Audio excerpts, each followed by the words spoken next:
Intégrer la présence au sein des circonstances et des passions.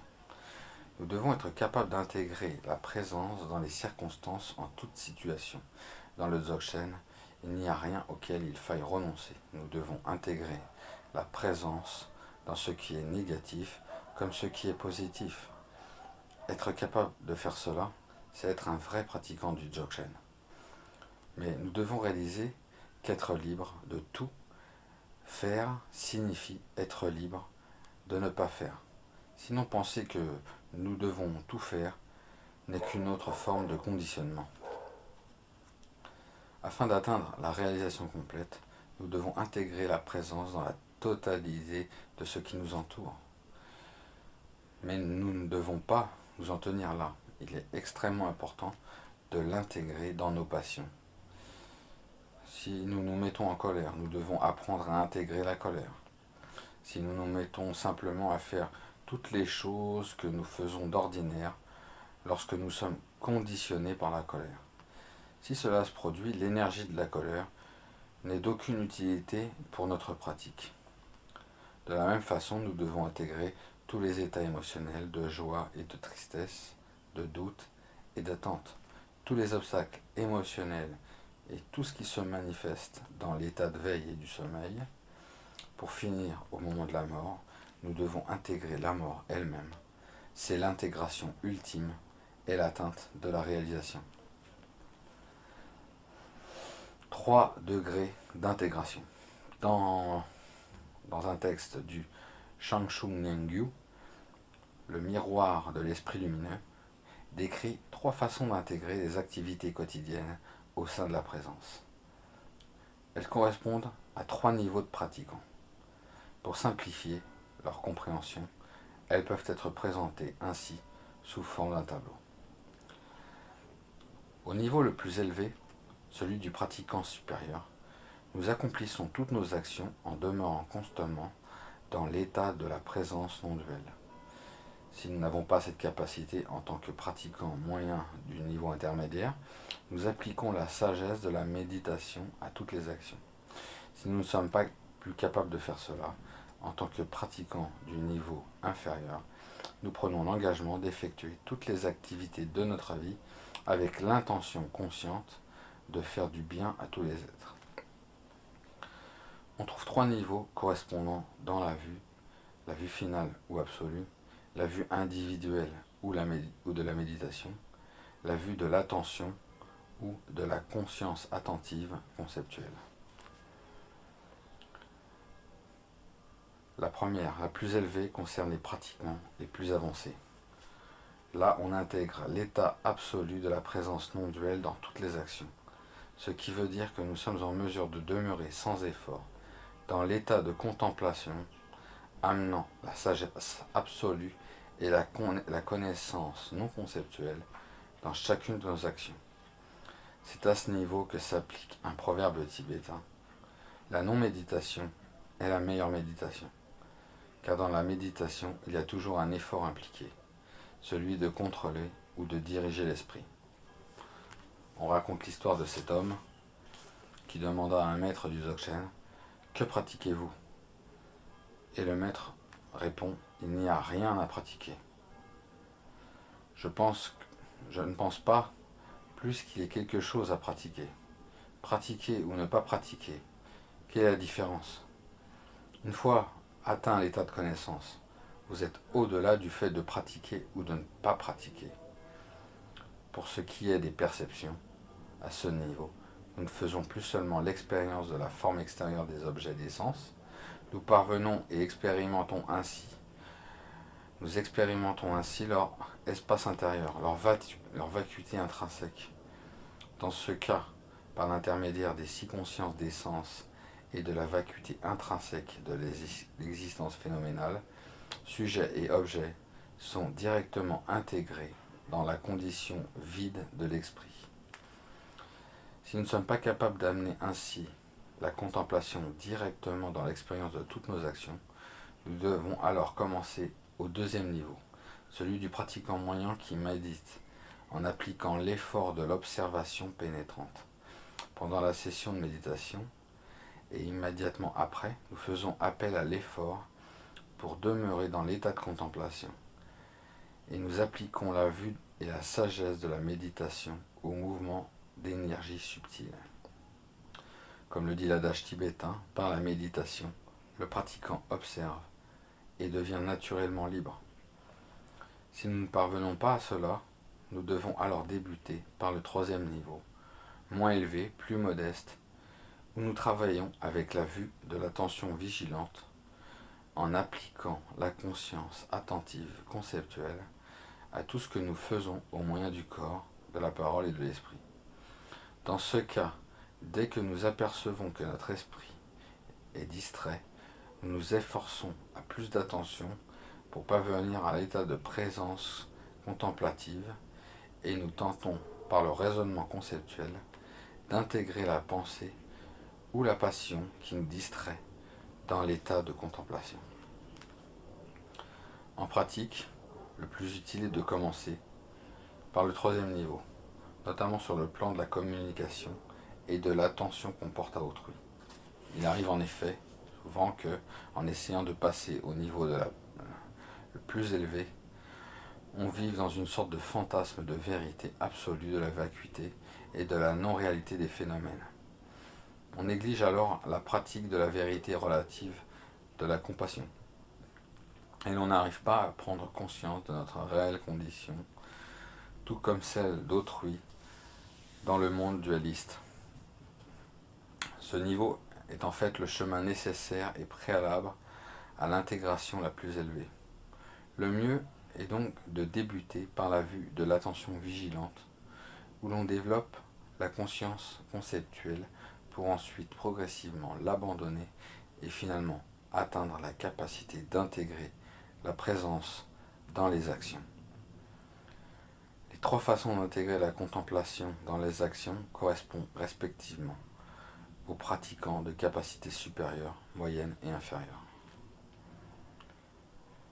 Le pratiquant de capacité supérieure, qu'il soit maître ou disciple, a la faculté d'inclure les actions du corps, de la parole et de l'esprit dans la vue absolue où l'on ne trouve ni samsara ni nirvana, mais seulement une vacuité complète. C'est comme évoluer dans un rêve où il n'y a ni mort ni peur de la mort. Cette vue étant au-delà de toute limitation, toutes les actions sont justes. Dans l'état dualiste, personne n'est libre de limitation. Il est donc important de ne pas juger les limites d'autrui, mais d'essayer de voir les nôtres, et particulièrement de les considérer de l'œil de cette vue finale.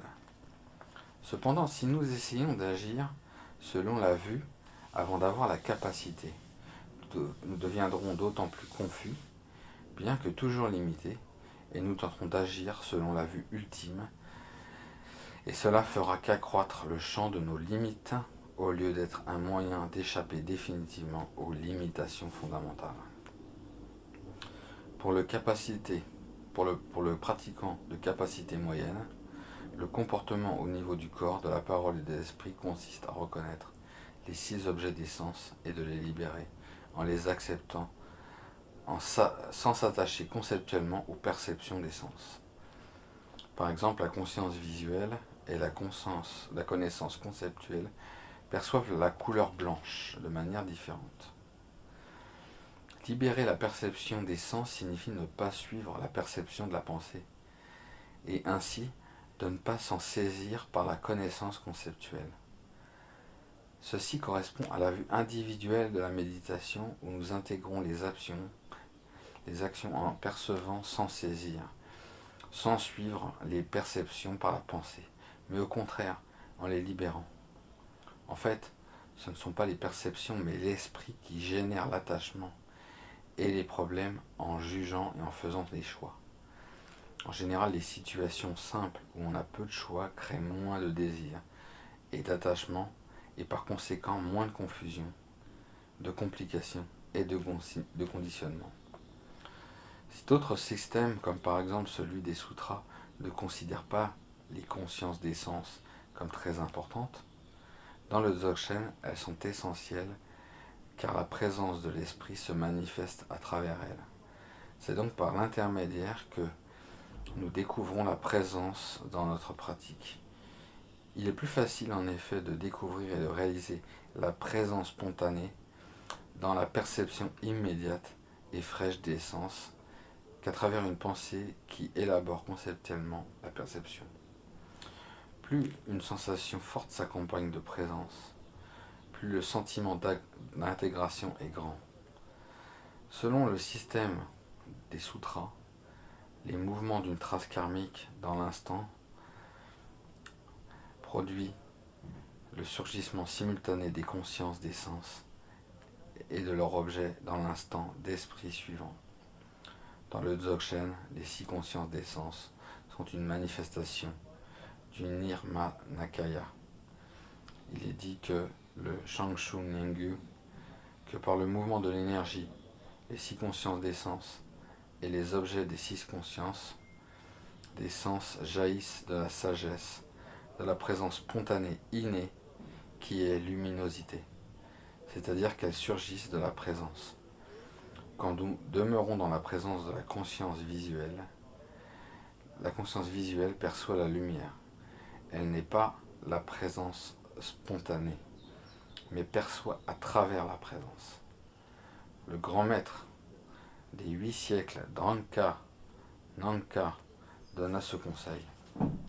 Les 5 consciences des sens ne doivent donc aucune limitation. Ce type de libération est la libération primordiale ou libération naturelle qui s'élève spontanément. Ici, sans effort, pensée et passion se libèrent naturellement dans l'espace vide de l'esprit, simultanément à leur apparition. C'est l'état de complète réalisation des maîtres du Dzogchen, qui marchent, parlent, mangent et accomplissent toutes leurs actions sans être distraits, ni influencés par leurs pensées. À un deuxième niveau, celui du pratiquant moyen, la libération se fait par l'auto-observation lorsqu'une perception des sens ou une passion, comme par exemple la colère, surgit. Dans ce cas, un effort est impliqué car on fait quelque chose pour essayer d'intégrer. Quand nous nous mettons en colère, nous tentons soit de rester dans l'état de contemplation, soit d'observer et de libérer cette émotion en nous-mêmes. Nous la libérons lorsque nous voyons que la véritable nature de cette passion est vacuité, tout comme la véritable nature de notre esprit. Celui qui observe et la passion observée se dissolvent au même instant. Nous nous retrouvons dans cette union et essayons d'y demeurer avec présence. Nous essayons de percevoir les choses comme elles sont au lieu d'être envahis par les passions. Ce type de libération est appelé libération sur l'émergence. Elle demande un effort d'observation et d'identification de la passion, mais pas l'utilisation d'un antidote tel que l'amour ou la renonciation pour surmonter la colère dans le système des sutras.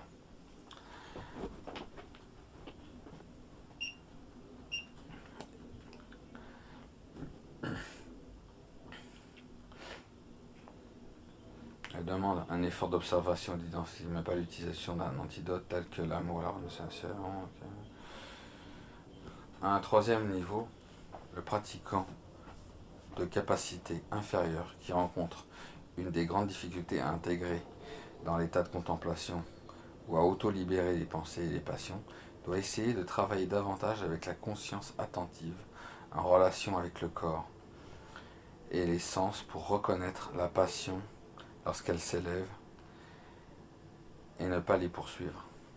Par exemple, quand une passion surgit, nous pouvons nous demander si elle a un effet bénéfique ou néfaste sur nous-mêmes et autrui. Reconnaître simplement qu'une passion telle que la colère a jailli n'est pas suffisante, parce qu'il est facile d'oublier notre intention de travailler avec la colère dès que nous sommes fâchés. Nous devons reconnaître que cette passion est aussi illusoire qu'un rêve, et c'est pourquoi l'attention doit être vigilante. Cette libération qui s'appuie seulement sur la diligence de l'attention requiert un effort. Celui de recourir à la vigilance pour ne pas suivre les pensées et les passions. Prenons pour exemple la perception d'un son. Si la conscience auditive entend un son, qu'il soit beau ou déplaisant, il y a 3 façons de réagir. La première, qui est celle du pratiquant supérieur, est de laisser le son se libérer de lui-même en le laissant tel qu'il s'élève dans l'état de présence. C'est l'auto-libération naturelle. Le deuxième, celui du pratiquant moyen, est de libérer le son en le reconnaissant dès son apparition. C'est l'autolibération sur apparition. Le troisième, celle du pratiquant inférieur, est délibérément ne pas laisser son esprit suivre la perception des sens lorsqu'elles se sont élevées. C'est l'autolibération par l'attention vigilante. Chez une personne ordinaire, quand une passion surgit, il n'y a pas de pratique ni de présence. Les passions peuvent être intégrées dans la pratique en 3 étapes. Au premier stade, quand une passion s'élève, on se souvient de pratiquer et l'on est en mesure de demeurer conscient tandis que cette passion se manifeste. Au deuxième, on l'intègre spontanément et l'on commence à ne plus être gêné par sa présence. Et pour finir, au dernier stade, elle éveille la présence et nous aide à y demeurer, la rendant plus stable et plus profonde. En tant qu'être humain, nous expérimentons les 5 passions. Elles sont l'expression de l'énergie de notre condition karmique naturelle. Si nous sommes capables de comprendre leur nature, elles deviennent un ornement de notre pratique. Cette identité de la présence et des passions est un principe connu sous le nom de goût unique. Elle donne 3 exemples pour les 3 différents modes d'intégration et de libération des passions. Dans le cas d'un pratiquant supérieur, la base de l'esprit est comparée à l'océan et la passion qui s'élève de l'espace vide de l'esprit à un flocon de neige qui tomberait dans l'océan. Le flocon de neige et l'océan sont de nature identique. Pareil, une passion et l'esprit ont la même nature vide. L'océan dissout et intègre le flocon de neige automatiquement sans effort. De même que, sans effort, le pratiquant de capacité supérieure intègre et libère toutes les manifestations des mouvements de l'esprit. Les pensées et les passions s'élèvent, demeurent et se libèrent dans la base. Kunchi. On donne un autre exemple, dans cette auto-libération sans effort, celui d'un serpent enroulé sur lui-même qui, jeté en l'air, déroule ses nœuds sans peine lorsqu'il tombe sur le sol.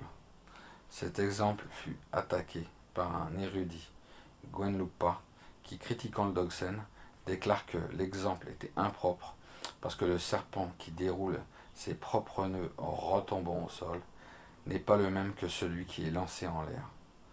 Ce n'est pas le même serpent dans le sens qui n'existe pas de façon permanente, mais change d'instant en instant. Pourtant, dans le Dzogchen, on ne dit pas que l'exemple du serpent suggère l'existence d'un soi permanent, mais qu'il y a une suite continuelle de moments d'existence du soi. Par exemple, si nous commandons une bague chez un orfèvre, nous devons le payer quand il nous la remettra. Serons-nous en train de payer la mauvaise personne? Est-ce bien le même orfèvre que celui qui a fabriqué la bague? Ce n'est pas le même orfèvre, mais la continuité de ce dernier. Il en est de même avec le serpent. Il est important de reconnaître cette continuité du soi pour comprendre l'autolibération. Dans le cas d'un pratiquant de capacité moyenne, l'émergence d'une passion est comparée au givre qui ne peut pas fondre qu'à la chaleur. La chaleur est ici l'aspect de l'esprit qui observe et fait se dissoudre la passion.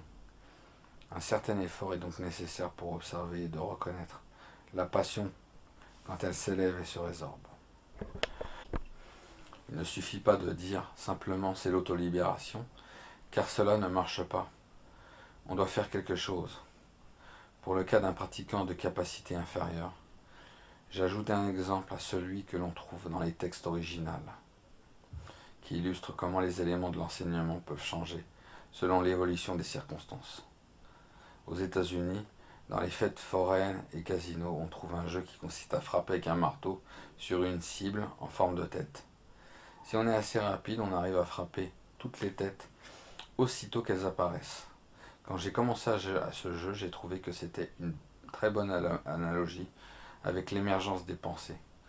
Lorsqu'on est capable de continuer dans l'état de contemplation, ni d'intégrer les passions qui se manifestent dans la vie courante, il faut essayer de les repérer et de traiter comme on peut le problème lorsqu'on frappe les passions après qu'elles aient surgi. L'exemple plus traditionnel du texte dit « Nous devons parvenir à un accord avec nos pensées et nos passions ».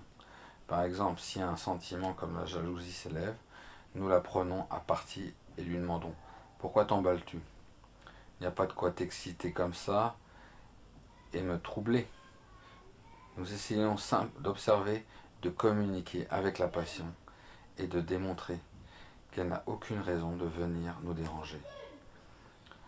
De notre façon, nous arrivons à nous entendre avec elle, avec nous-mêmes et avec les pensées inutiles et superflues qui perturbent notre vie et notre pratique.